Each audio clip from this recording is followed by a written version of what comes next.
کہ وہ سب کے سب جو ہے وہ میدان محشر کی طرف جمع ہونا شروع ہو جائیں گے۔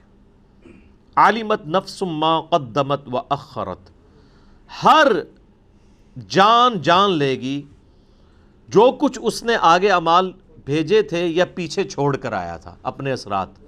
یعنی کئی لوگ ہیں وہ اپنے اعمال تو آگے بھیجتے ہیں اور ساتھ ہی ساتھ دین کا ایسا کام کر کے جاتے ہیں کہ پیچھے اس کے اثرات باقی رہتے ہیں، جو لوگ اس کے اوپر عمل کرتے ہیں اس کا ثواب بھی اسے ملتا ہے، اور اگر وہ برے اعمال چھوڑ کے جاتے ہیں تو اپنا وبال تو چکھیں گے، جو پیچھے چھوڑ کے جائیں گے ان کا وبال بھی انہیں چکھنا پڑے گا۔ صحیح مسلم میں حدیث ہے کہ اللہ کے محبوب صلی اللہ علیہ وآلہ وسلم نے فرمایا، جس نے اسلام میں کوئی اچھا طریقہ جاری کیا تو جتنے لوگ اس کے اوپر عمل کریں گے اس کا ثواب اسے ملے گا۔ اچھی بدعت نہیں، سنتن حسنتن، اچھا طریقہ۔ جیسا کہ میں کہتا ہوں امام بخاری نے ایک اچھا طریقہ جاری کیا کہ نبی الاسلام کی احادیث کو کتابی شکل میں لکھا، حدیثیں وہی تھی کتابی شکل میں آئی، تو یہ ایک اچھا طریقہ ہے۔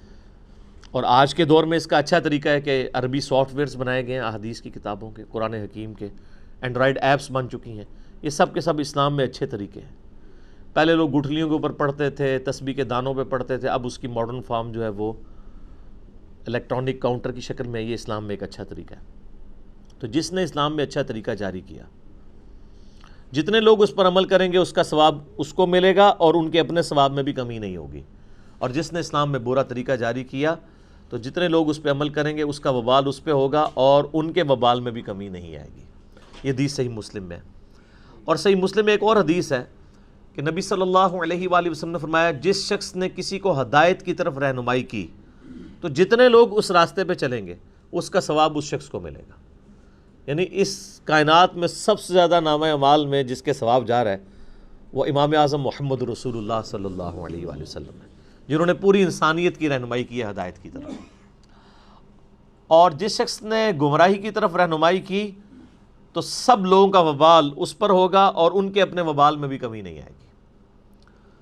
تو ایک تو معنی اس کا یہ ہے کہ ہر جان جان لے گی کہ جو اس نے نامہ اعمال اللہ کے حضور بھیجا تھا اور جو پیچھے نامہ اعمال چھوڑ کے آیا تھا، اچھا یا برا۔ اور ایک دوسرا معنی بھی اس کا بنتا ہے، عالمت نفس ما قدمت و اخرت، ہر جان جان لے گی کہ جو کچھ اس نے مقدم رکھا اور جس چیز کو مؤخر کیا، جس چیز کو اس نے پرائورٹی دی اور جس نے اس کو پرائورٹی نہیں دی، کس چیز کو۔ یعنی ایک شخص دنیا کی زندگی کو ترجیح دیتا ہے اور اللہ کو اور آخرت کو پیچھے ڈال دیتا ہے، تو وہ شخص پھر وہ دیکھ لے گا کہ دنیا میں جو اس نے ترجیح دی تھی نا دنیا کی زندگی کو اور اللہ کو پیچھے ڈال دیا تھا، اس کا وبال چکھ لے گا۔ اور جس نے اللہ کو ٹاپ پرائورٹی دنیا کی زندگی میں ترجیح اول مانا، یعنی اللہ کو آگے رکھا دنیا پیچھے رکھی، تو اس کی جزا بھی دیکھ لیں۔ تو یہ دونوں معنی بیک وقت درست ہیں۔ عالمت نفس ما قدمت، ہر جان جان لے گی جس چیز کو اس نے مقدم کیا، جس چیز کو اس نے پرائورٹی دی، وہ اخرت، اور جس کو پیچھے چھوڑ دیا۔ کسی نے اللہ کو پیچھے چھوڑا، دنیا کو ترجیح دے دی، کسی نے اللہ کو ترجیح دی اور دنیا کو پیچھے چھوڑ دیا۔ یہی قرآن حکیم کی جو عربک لینگویج ہے نا اس کا کمال ہے کہ عربک لینگویج اتنی ورسٹائل لینگویج ہے کہ اس میں بیک وقت کئی ایک جو مفہوم ہے نا وہ ایک جملے کے اندر ادا ہو جاتے ہیں۔ اب یہ دونوں معنی بیک وقت بالکل درست ہیں۔ یا ایھا الانسان ما غرک بربک الکریم، قرآن حکیم میں چند جس کے کہتے ہیں نا کہ رکت والی آیات میں سے ایک آیت یہ ہے، اے انسان تجھے کس چیز نے دھوکے میں ڈال دیا اپنے اس کریم رب کے بارے میں۔ یعنی وہ رب جو کہ اپنی شان کے لائق اپنی باہیں پھیلائے ہوئے ہے کہ کوئی شخص اس کی رحمت میں داخل ہو جائے، اس رب سے تم دور بھاگ گئے۔ کس چیز نے تمہیں دھوکے میں ڈال دیا؟ وہ چیز ظاہر ہے دنیا کی محبت ہے، وہ بار بار قرآن حکیم میں اس چیز کا ذکر آتا ہے، اور اس چیز کو جو یوٹیلائز کرتی ہے پرسنالٹی وہ شیطان ہے۔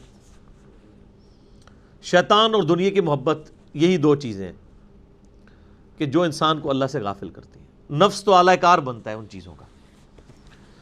تو اللہ تعالیٰ فرماتا ہے کہ اے انسان تجھے کس چیز نے اپنے اس کریم رب سے دھوکے میں ڈال دیا۔